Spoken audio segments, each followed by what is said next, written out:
Jadi kelas 2 SMA saya udah kenal tabligh, udah kenal teman-teman Karkun. Sampai di Mesir saya masih khuruj 40 hari di Mesir dengan teman-teman mahasiswa Al-Azhar. Di sana juga ada kelompok Karkun dari mahasiswa Al-Azhar lintas negara. Waktu itu amir kita dari Madagaskar, Afrika. Kita khuruj tapi masih khuruj dalam negeri saja di Mesir. Nah, intinya udah banyak pembahasan tentang dakwah khuruj ini. Sehingga kalau misalnya masih ada yang memperdebatkan, saya pikir ya tadi mungkin mereka belum kenal dan mungkin mereka terlalu ta'assub dengan pemahamannya.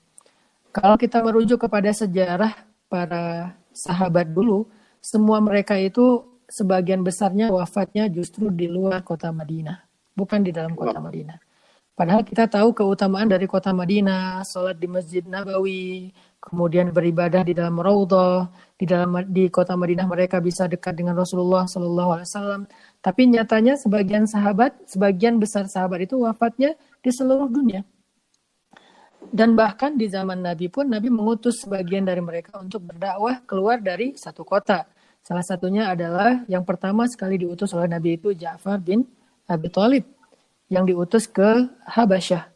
Nah, ini adalah khuruj pertama yang dilakukan para sahabat yang amirnya adalah Ja'far bin Abi Thalib. Kemudian khuruj yang kedua ke Madinah, di mana Nabi mengutus Mus'ab bin Umair.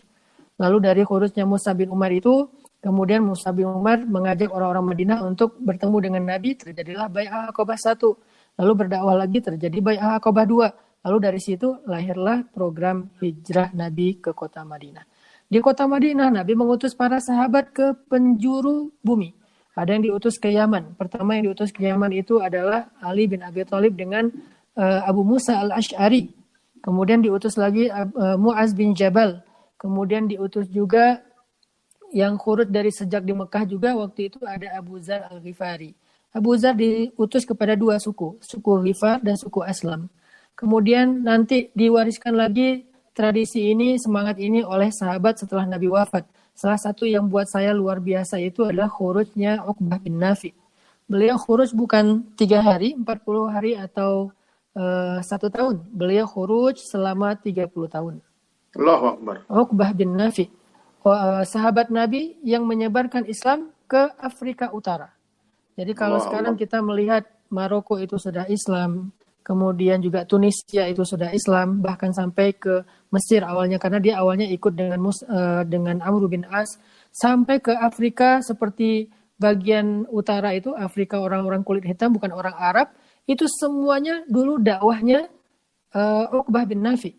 Satu benteng demi satu benteng orang barbar. Jadi kalau kita mendengar cerita dulu ada Tariq bin Ziyad. Tariq bin Ziyad itu adalah tokoh kesatria Islam dari suku Barbar.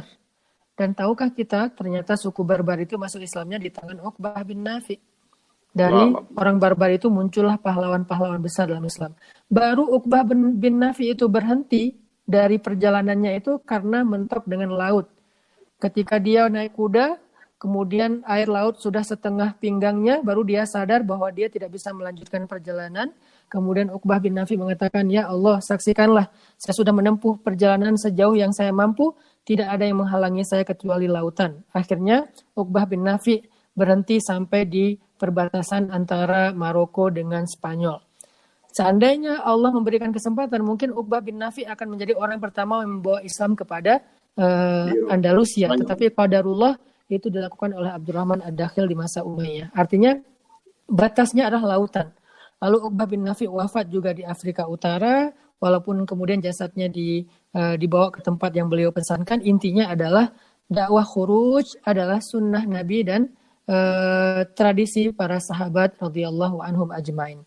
Adapun penentuan 3 hari, 40 hari, 1 tahun, dan 4 bulan, 1 tahun, dan seterusnya, itu adalah ijtihad ulama dakwah untuk membuat program bagi setiap kader dalam menjalankan program mereka. Karena ada yang mengambil dalil pada masa Umar Ibn Khattab ketika mengutus pasukannya dibatasi hanya 4 bulan maksimal. Setelah 4 bulan dia harus pulang karena itu ada hak istri yang harus dia tunaikan.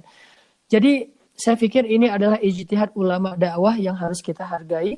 Lagi pula dakwah khuruj ini bukan hanya semata-mata berdakwah dengan menyampaikan fikih, tetapi juga para kader-kader dakwah yang kita kenal dengan istilah ikhwah atau karkun ini sambil belajar. Jadi ada itikaf di dalamnya, kemudian ada madrasah juga, walaupun mungkin madrasahnya bukan madrasah yang resmi, tetapi bisa disebut madrasah karena mereka belajar dalam kelompok, dan bisa disebut ini semacam maktab. Maktab itu adalah kelompok belajar kalau pada masa sahabat dulu. Maka dari situ kita menyimpulkan bahwa khuruj adalah salah satu di antara ijtihad dakwah yang masyru', yang ada dalilnya dari Nabi dan para sahabat.